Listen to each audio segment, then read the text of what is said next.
Hello, I'm Tom Seyfried, professor of biology at Boston College in Chestnut Hill, Massachusetts, and a founding member of the Keto Live project.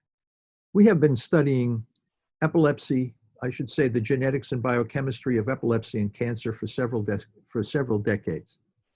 We have been in the process of developing metabolic therapies for the effective management of these diseases using reduced glucose and elevated ketone strategies based on ketogenic diets and other nutritional interventions.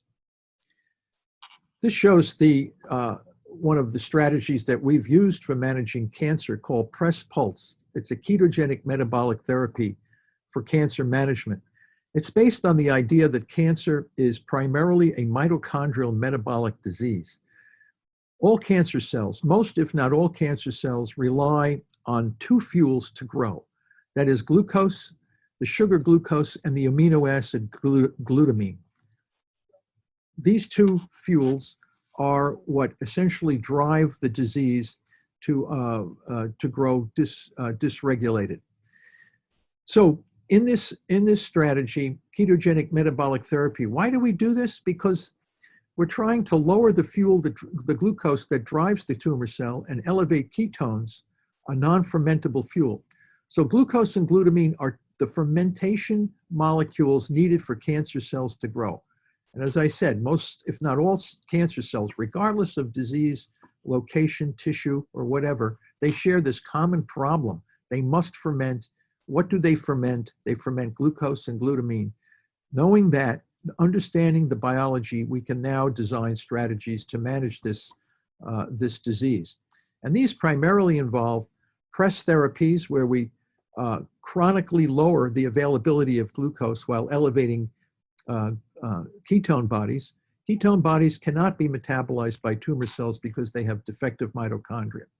We also use emotional stress management because that elevates sugar, so blood sugars. So you have to get stress under control for this metabolic therapy to work effectively. Then, once the patient is in a state of nutritional ketosis, we then use press therapies, which are essentially involve drugs. So we use low doses of drugs that further target glucose and drugs that target glutamine, the key amino acid that's fermented by tumor cells. There is no diet that we know of that can lower glutamine. So therefore, we must include drugs that target glutamine. So Press Pulse ketogenic metabolic therapy is basically a diet drug approach to managing cancer. And we can manage cancer without toxicity as long as we can restrict these available fuels to the growing tumor cells. Most patients, when they enter the clinic, cancer patients, they not only have cancer, many of them, but they also have other comorbidities like type 2 diabetes, cardiovascular disease, and other conditions. The Press Pulse ketogenic metabolic therapy brings the patient from a disease state into a managed state, which lowers systemic inflammation and shrinks the growth of the tumors.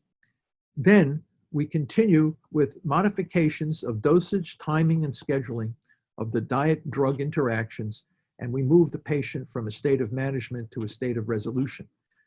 In addition to the diet and drugs, we also use procedures such as hyperbaric oxygen, which we think will kill tumor cells by creating oxidative stress similar to that of radiation, but without the toxicity.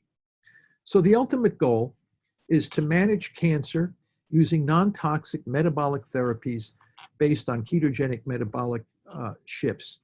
So I look forward to my continued participation in the Keto Live project and encourage those that are interested in using non-toxic metabolic strategies to look into this project further, because we think this will be the strategy for the management of the majority of chronic diseases that currently afflict most of us in various societies. Thank you very much.